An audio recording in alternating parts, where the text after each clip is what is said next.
The European Theater by John Wilkinson. Hi everybody, welcome to today's lesson. Today we'll be looking at World War II as it was being fought in Europe.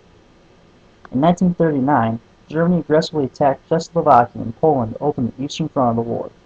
Then, in May 1940, the Germans opened up a western front when they launched their attack on France. Soon, France, Belgium, and British land forces were crushed under the German blitzkrieg strategy as Hitler took the Western Europe. The Battle of Britain took place between July and October of 1940 and was fought entirely by aircraft. The Germans targeted the bombing of British factories as well as British civilians alike. The Germans failed to gain air supremacy over Great Britain and failed to defeat the British.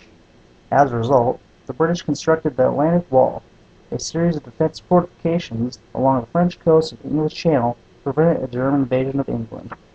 For nearly 2 years, there was no land fighting on the Western Front. On the Eastern Front, Hitler launched Operation Barbarossa in June of 1941. Operation Barbarossa was an attempt to march on Moscow and knock the Soviet Union out of the war early on.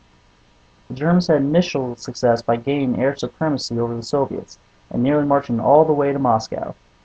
The Germans would have marched into Moscow if their army wouldn't have gotten bogged down by the Russian terrain. Instead, the Germans and the Finnish found themselves fighting at Leningrad in September of 1941. The battle was a 900-day standoff, which lasted until January of 1944. It was one of the longest and bloodiest battles of the war. The Germans had the city surrounded, but the Soviets launched the Leningrad Northern Good strategic offensive in January of 1944, which lifted the siege and expelled the Germans. Meanwhile, the Germans were trying to take Moscow. Although Germany had Moscow surrounded, the Soviets did not give up, and by December of 1941, temperatures in Moscow dropped to negative 50 degrees. The Germans had no winter clothing and were slowly freezing. This forced the Germans to halt their attack on Moscow and begin retreating. The Soviets launched a counteroffensive, which repelled the Germans away from the city. The Battle of Stalingrad was fought between August of 1942 and February of 1943, and marked the turning point for the Soviet Union on the Eastern Front.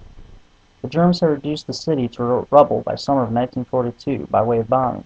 Then they sent in the infantry, which moved slowly and was eventually reduced to house-to-house fighting. The Germans were unable to dislodge the last of the Soviet defenders, who had entrenched themselves tenaciously to the west bank of the Volga River. Then in November, the Soviets launched Operation Uranus, a two-pronged attack on the inferior Romanian and Italian forces, which protected the German army's flanks. It was successful. Then the Soviets' army surrounded the Germans, and in February of 1943, they surrendered to the Soviets. There have been over 841,000 German casualties and over 1.1 million Soviet casualties. Now, back over the Western Front. The Allies prepared to launch Operation Overlord in June of 1944. Operation Overlord was an amphibious assault on the French beaches, which made it possible to get the Allies back fighting in Europe. After 2 months of slow fighting through French hedgerow country, the Allied forces began fanning out and created a broad Western Front to push the Germans back. And in one last desperate effort, the Germans launched a counteroffensive in December of 1944, known as the Battle of the Bulge. It was unsuccessful, and the Germans were driven back further into Germany.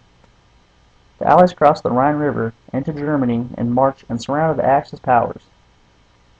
Then on May 7th of 1945, the German generals Jodl, Derma, and Kettel surrendered to the Allies.